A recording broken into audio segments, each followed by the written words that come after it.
Hi guys, I am Karishma. Welcome back to my YouTube channel. कैसे हो आप लोग? आई होप आप लोग सब ठीक हो गए, अपना ध्यान रख रहे होगे। कितनी ठंड हो रखी है यार, और ऊपर से यहाँ बनारस में तो बारिश भी हो रही है। जैसे एग्ज़ाम दे के निकले इतनी बारिश हो रही थी, और फाइनली चलो अब अपने घर पहुँच गई हूँ। बनारस से मैं आ गई हूँ, और जैसे ही आई हूँ बस मैंने कैमरा उठाया एंड आई वाज लाइक कि चलो बताते हैं सबको कि मेरा एग्ज़ाम कैसा हुआ। तो फाइनली ये ओवर हो गया एग्ज़ाम। अब बस एक एग्ज़ाम क्लियर का रह गया है कुछ लोगों का, जो 25 को ओवर हो जाएगा। उसके बाद फाइनली कुछ लाइक राहत की सांस लेने को मिलेगी।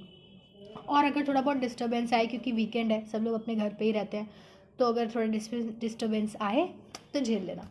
तो चलो अभी पहले बात कर लेते हैं मेरा अटेम्प्ट्स क्या रहे और किस तरह का पेपर का लेवल था, क्या रहा। और ये मैं लिख कर लेकर आई थी वहाँ से अपने रफ शीट के ऊपर कि मैंने कितने कितने अटेम्प्ट किए, so that I don't forget, कि एकदम सही आप लोगों को बता पाऊँ। तो एग्ज़ाम के लेवल की पहले बात से शुरू करते हैं। एग्ज़ाम का लेवल, जैसे पिछली बार अगर किसी ने एग्ज़ाम दिया है, क्योंकि मैंने दिया है पिछली बार एग्ज़ाम, तो अगर किसी ने पिछली बार एग्ज़ाम दिया है तो आप मोर और लेस वही मान लो, बस रिप्लेस कर दो उसको, कि जो इंग्लिश पिछली बार थोड़ा सा ट्रिकी आया था, थोड़ा डिफ़िकल्ट आया था, उसको जीए से रिप्लेस कर दो। इस बार का जीए ऐसा नहीं था जैसे कि पिछली बार का जीए था एकदम, जिसने अगर टॉप 100 एमसीक्यूज़ पढ़ लिया हर महीने के तो उसके भी अच्छे मार्क्स आ जाएं। इस बार का ऐसा जीए नहीं था। तो अभी धीरे धीरे बात करते हैं। सबसे पहले जो मैं आपको बताती हूँ जिस तरह से खोला था, वरना देखो क्या होता है ना, यूजुअली जो मैंने अब तक जितने 4 मेंस दिए हैं, शायद 4-5 मेंस में से सारे में सबसे पहले तो रीजनिंग खुलता है, उसके बाद फिर खुलता है मैथमेटिक्स, उसके बाद जीए, और उसके बाद फिर इंग्लिश, और उसके बाद डिस्क्रिप्टिव होता है। बट इस बार ऐसा नहीं था। इस बार पहले रीजनिंग खुला, तो रीजनिंग के बाद खुला, उसके बाद जनरल अवेयरनेस, उसके बाद खुला इंग्लिश सेक्शन, उसके बाद खुला वो क्या बच गया, mathematics, and then after that descriptive section. तो सबसे पहले बात कर लेते हैं रीजनिंग की। रीजनिंग में मेरे जो अटेम्प्ट्स हैं वो 16 हुए हैं, जिसमें से 4 क्वेश्चन मैंने 2 नंबर वाले किए हैं, और जो 12 क्वेश्चन हैं वो 1 नंबर वाले किए हैं मैंने। तो टोटल मार्क्स कितने हो गए, 12 और 8 20 नंबर का हो गया। टोटल 20 नंबर का हो गया। अब देखते हैं कितने आएंगे, कि कुछ गलत होगा मे बी। एक क्वेश्चन था 2 नंबर का, मुझे उसमें थोड़ा सा डाउट लग रहा था। आप लोग मुझे बताना, वो जो फर्स्ट क्वेश्चन मेरा खुला था उसमें ऐसा वो वाला क्वेश्चन था कि उसमें बताना था कि ए बी सी डी में से कौन सा गलत है। जैसे A is to the right of B लिखा हुआ है पूरा, उसमें से एक मीनिंगफुल वर्ड बनाना था। पी था, उसके अंदर एस था, ए था, ई था, इस तरह से करके दिया हुआ था। उसमें बताना था कि कौन सा सही नहीं दे रखा है। वो वाला एक क्वेश्चन था, मुझे बताना आप लोगों का राइट वर्ड क्या बना है उसमें। उसके बाद बाकी सारे मेरे ठीक है, मैंने सही किए हैं सारे। इस बार मैंने लॉजिकल रीजनिंग का एक भी क्वेश्चन नहीं किया, क्योंकि थोड़ा अनसर्टेनिटी रहती है। तो और मेरी पजल्स बन रही थी, टचवुड 2 नंबर वाली पजल भी एक बन गई थी, और बाकी 1 नंबर वाले तो सारे बन ही रहे थे। तो इसीलिए फिर मैंने सोचा कि ज़रूरत ही नहीं है करने की, टाइम तो उसमें ही निकल जाएगा, ठीक है। उसके बाद ये हो गया रीजनिंग का सेक्शन। रीजनिंग जिस तरह का एक्सपेक्टेड रहता है वैसा ही आया था, कुछ डिफरेंट नहीं था रीजनिंग में, जैसा एक्सपेक्टेड रहता है वैसा आया था। और लॉजिकल रीजनिंग का मैं आपको नहीं बता सकती, क्योंकि मैंने अटेम्प्ट नहीं किया। अब चलते हैं, अगला आया जनरल अवेयरनेस। जनरल अवेयरनेस का क्वेश्चन मैं आपको बताती हूँ क्या हुआ। तो खुला, फर्स्ट देखा मैंने, नहीं आता, चलो ठीक है नहीं आता, कोई बात नहीं। सेकंड नहीं आता, थर्ड नहीं आता, फोर्थ नहीं आता, फिफ्थ नहीं आता, और उसके बाद ऐसा लगता है ना कि अरे यार ये तो सारे ही नहीं आ रहे हैं, ये कैसे हो जाएगा। तो जीए इसी तरह का आया था। और पता है सबसे इंटरेस्टिंग चीज़ क्या थी, कि हर एक क्वेश्चन में लिखा हुआ था, कम से कम 20 से 25 क्वेश्चन ऐसे थे जिसमें लिखा हुआ था आउट ऑफ 40 कि recently this news was in this thing was in news, and in early दिसंबर और इन लेट दिसंबर। हम हर एक में दिसंबर लिखा हुआ था। और मैंने ऑनेस्टली दिसंबर अच्छे से पढ़ा था, क्योंकि कुछ ही मैंने इस बार जनरल अफेयर्स ज़्यादा नहीं पढ़ा था। जैसे कि जनवरी पढ़ लिया, दिसंबर पढ़ लिया, नवंबर, तो यही वाले कुछ मंथ्स थे जो मैंने पढ़े थे। और दिसंबर पढ़ के भी नहीं आ रहा है। मैंने कहा ये मैंने कौन सा 2020 का दिसंबर तो नहीं पढ़ लिया है, क्या पढ़ लिया है, को आ ही नहीं रहा था।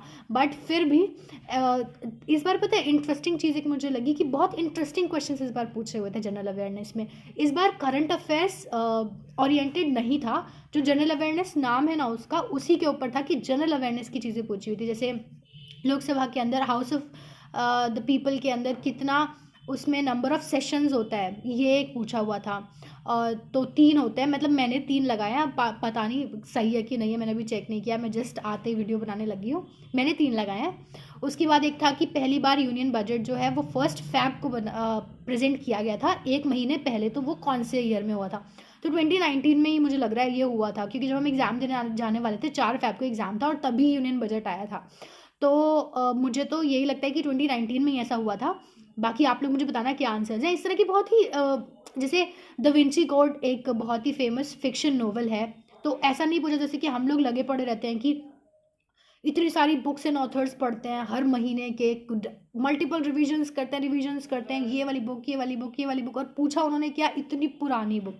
बट वो क्योंकि बहुत ज़्यादा फेमस बुक है तो इसलिए मुझे पता था उसका आंसर। तो ऐसे ना बहुत ही अच्छे वाले क्वेश्चन पूछे थे, जैसे कि एक टेलीस्कोप वाला क्वेश्चन था, उसके ऊपर पूछा हुआ था कि उसकी डिस्टेंस कितनी रहेगी सन से, इस तरह का एक क्वेश्चन था। तो मतलब पूरी न्यूज़ आपने पढ़ ली, वो नहीं पूछेंगे, वो कुछ अलग ही निकाल के लाएंगे और वो पूछेंगे। तो इस बार का जीए थोड़ा सा अटपटा ज़रूर था, इंटरेस्टिंग था, लेकिन क्वेश्चंस नहीं बन रहे थे।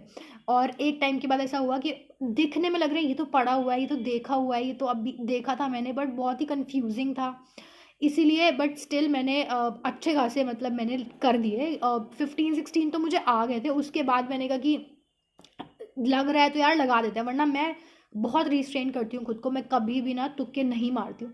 बट इस बार पता नहीं मुझे ऐसा लगा, मैंने कहा नहीं यार लगा देते हैं, अच्छा लग रहा था, मज़े आ रहे थे पेपर देने में, ऐसा था। तो मैंने जनरल अवेयरनेस में किए हैं 24, जिसमें से 8 मैंने तुक्के मारे हैं, ठीक है। मैं देखो आपके घर में, ये देखो मैं पूरा लिख कर मैंने वहाँ बैठी थी, अब इतना टाइम फ्री था। और एक और चीज़ आपको बताऊँ कि ये मैंने क्वेश्चंस भी लिखे हैं, ये वीडियो ज़्यादा लंबा हो जाएगा, इसलिए मैं किसी और दूसरे वीडियो में ये क्वेश्चंस भी बता दूंगी, या तो जिसको देखना है कि किस तरह के क्वेश्चंस पूछे गए थे जिन्होंने एग्ज़ाम नहीं दिया, या जिनका क्लैरिकल का एग्ज़ाम है उनको एक आइडिया लेना हो, या फिर जिन लोगों ने एग्ज़ाम दिया और उनको एक क्वेश्चंस याद नहीं है, उनको सर्च करने की हमने क्या लगाया था। तो कुछ 25-26 क्वेश्चंस हैं जो मैंने लिख लिए हैं। 10 मिनट का टाइम था मेरे पास, पूरा 2-3 बार गो थ्रू करने के बाद भी बहुत टाइम बच गया था। ऐसा ही पेपर आया था, जिन्होंने दिया उनसे पूछो, 7-7, 8-8, 10-10 अटैम्प्ट्स हैं लोगों के। तो ये रहा जनरल अवेयरनेस। अब जब मार्क्स आएंगे मैं एक्सपेक्ट करी हूँ भगवान जी 10 नंबर तो दिला ही देना, इतने मैंने क्वेश्चंस कर दिए हैं। बट देखते हैं जब मार्क्स आएंगे वो तो तभी पता चलेगा। बाकी देखते हैं। अब उसके बाद इंग्लिश खुला, इंग्लिश इस बार बहुत इंटरेस्टिंग आया था। आप लोग मुझसे अग्री करते हो कि नहीं बताना, जिन लोगों ने एग्ज़ाम दिया है। बिल्कुल ऐसे ना एकदम टिपिकल इंग्लिश, जैसे मतलब एक बार पूछा जा रहा है ना, वैसा इंग्लिश नहीं था, बहुत इंटरेस्टिंग इंग्लिश था। नए पैटर्न के क्वेश्चन आए थे और वो भी बहुत सिंपल बट बहुत इंटरेस्टिंग। मतलब पूरा टाइम कैसे गया है ना वो वाला, मुझे पता ही नहीं चला। और एक बार भी ऐसा नहीं लगा कि मैं एग्ज़ाम में हूँ और मैं अटेम्प्ट कर रही हूँ। इतने इंटरेस्टिंग आरसीज आए हुए थे, इतने इंटरेस्टिंग क्वेश्चन और छोटे छोटे क्वेश्चन थे। किस तरह का, एक बताती हूँ आपको क्वेश्चन कैसा था। उसमें एक पूरा पैराग्राफ छोटा सा दे रखा है 3 लाइन का, उसको पढ़ना है, बहुत ईजी लैंग्वेज है, बहुत ईजी। और उसमें क्वेश्चन क्या था कि नीचे 3 ऑप्शंस हैं और इन 3 ऑप्शंस में से किसका आंसर ये पैराग्राफ करता है वो बताना है। तो बहुत बहुत ही अच्छे थे। जैसे कि एक मॉन्ट्रियल का आई थिंक था, नहीं कुछ ऐसे एक कंट्री से रिलेटेड था कि उसने क्रिप्टो करेंसी स्टार्ट किया है, मियामी का था। तो मियामी कॉइन करके उसने स्टार्ट किया है। तो उसके 3-4 ऑप्शंस दिए हुए थे कि जैसे किन क्वेश्चंस का आंसर उसमें आपको ढूंढने से मिल जाएगा। तो बहुत इंटरेस्टिंग क्वेश्चन था वो वाला।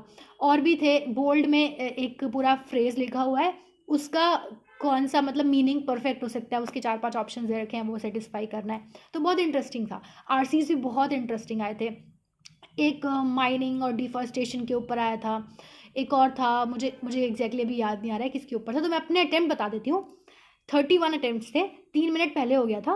तो मैं वेट कर रही थी उसके बाद कि मतलब एक मुझे लग रहा था कि वाला मैं कर सकती हूँ और 2 कर सकती हूँ, लेकिन फिर मैंने खुद को रिस्ट्रेन किया। मैंने कहा कि बेकार के क्यों मारने, जब जितना आ रहा है अच्छे से आ रहा है उतना ही करते हैं। तो इंग्लिश में 31 किए हैं और काफ़ी ईजी इंग्लिश था, सब लोग को पता ही होगा जिन्होंने भी दिया है। उसके बाद मैथमेटिक्स आया। मैथमेटिक्स तो मैं बिल्कुल प्रैक्टिस ही नहीं करती हूँ। मैंने 4 फ़रवरी जब मेरा IBPS PO पिछली बार था मेंस, उसके बाद से मैंने बिल्कुल मैथमेटिक्स प्रैक्टिस नहीं किया। SBI में जाके दिया था पेपर और अब सीधा मैथ्स का यहाँ दिया है पेपर, तो उतना ही दिया है। और फिर भी मेरे अच्छे अटैम्प्ट्स हैं, मेरे हिसाब से मेरे अच्छे अटैम्प्ट्स हैं।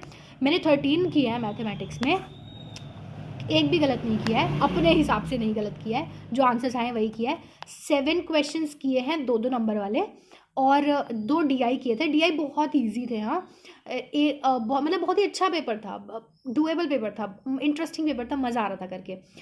7 क्वेश्चंस किए 2-2 नंबर वाले, एक डेटा सफिशिएंसी किया और एक न्यूमेरिकल वाला था वो किया, और 2 DI किए।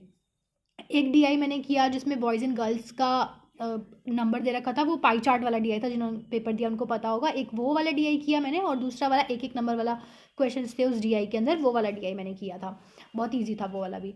तो 6 नंबर वाले 6 क्वेश्चंस किए 1-1 नंबर वाले, और 7 क्वेश्चंस किए 2-2 नंबर वाले। तो टोटल जो है 13 क्वेश्चंस किए हैं। और उसके बाद बात करते हैं डिस्क्रिप्टिव सेक्शन की। तो डिस्क्रिप्टिव भी बहुत ईजी आया था। मैंने ऐसे के और पहले लेटर की बात कर लेते। तो लेटर में 150 वर्ड्स लिखने थे, और वही आधा घंटे का टाइम था। और लेटर के अंदर मैंने और टॉपिक्स देखे ही नहीं, लेकिन एक जो मैंने सबसे पहले सबसे ए वाला पढ़ा वही था, लेटर टू दी मैनेजर लिखना था, उसमें बैंक स्टेटमेंट मांगना था। और ये जब हम लोग बैंक में बैठते हैं ना, इतना होता है, लिटरली हर दिन कोई ना कोई आता है, तो कंटेंट तो मतलब उस पर कमी नहीं पड़ी, सोचना ही नहीं पड़ा कि अभी अभी आए थे इतने सारे लोग कि ITR फाइल करना है, ITR फाइल करना है, हमें बैंक स्टेटमेंट दे दो। तो उसके लिए वो वाला हो गया, मैंने वो लिख दिया वहाँ पर। और उस दूसरा मैं आपको बता देती हूँ, एक था एडिटर को, एक था मैनेजर को, जो मैंने लिखा एक एडिटर को था, और एक और कुछ विलेज से रिलेटेड समथिंग था, वो मैंने आगे पढ़ा नहीं, खाली विलेज उतना पढ़ा, उसके बाद नहीं पढ़ा। और फिर ऐसे की बात करते हैं, तो ऐसे मैंने जो लिखा है वो B ऑप्शन वाला ऐसे था, जिसमें टेक्नोलॉजी मॉडर्न जो हो गई है वो कितनी कन्वीनियंट हमारी लाइफ को उसने कर दिया है, उसके बारे में लिखना था। एक और आया था किसी एडवर्टीजमेंट के बारे में समथिंग लिखना था, और एक था वो आई थिंक, पता नहीं, याद नहीं है मुझे किसके ऊपर था, तो आप लोग देख लेना। तो आप लोगों ने कौन कौन से लिखे हैं मुझे बताओ। और ये वाले टोटल इस तरह से करके मेरे जो अटेम्प्ट्स बैठे हैं वो बैठे हैं 84 अटेम्प्ट्स हैं मेरे टोटल, और 2 डिस्क्रिप्टिव वाले अलग हटा देंगे। तो बाकी अब देखते हैं रिजल्ट्स क्या रहेंगे, जो भी रहे रिजल्ट, बट पेपर देके मज़ा आया है, इतना है। और जब पेपर देके फाइनली भाई, एक तो आए 1 घंटे यार, मतलब बायोमेट्रिक के लिए जो बैठना पड़ता है ना, वो सबसे गंदा होता है, उसमें होता है सर दर्द। और उसके बाद जब फाइनली मतलब निकलते हैं बाहर, तो जैसे ही बाहर निकले बारिश हो रही थी। एक तो वैसे ही सर्दी कम हो रखी है, बच्चों की वैसे ही टेंशन, इतना गंदा जिए देकर आए हैं, ऊपर से बाहर आओ तो बारिश हो रखी है। भगवान जी ने भी ना मतलब सारी तरफ से ही घेर रखा है। बट एनीवेज चलो, रिजल्ट आएगा। अब फाइनली मुझे तो कम से कम ये थोड़ी टेंशन ये कम हो गई है कि यार अब रात रात तक ना पढ़ना नहीं है। ये एक अच्छी चीज़ हो गई। अब कई देर तक अब थोड़ा इंतज़ार करूँगी, वेट करूँगी रिजल्ट का, और उसके बाद फिर इंटरव्यू की प्रिपरेशन शुरू होगी। आप लोगों के क्या अटेम्प्ट्स रहे हैं, आपको कैसा पेपर का लेवल लगा, मज़ा आया पेपर देके कि नहीं, मुझे बताओ। और अगर आपने मेरा चैनल सब्सक्राइब नहीं किया है तो सब्सक्राइब कर लो, क्योंकि अब मैं थोड़ा फ्री हो गई हूँ, और अब बहुत अच्छा कंटेंट आपको मिलने वाला है, बहुत सारी न्यू चीज़ें होने वाली हैं चैनल पे। तो सब्सक्राइब कर लो, और I will see you very very soon in my next video. Till then, take care of yourselves, keep learning, be happy. I'll see you very soon. Bye bye.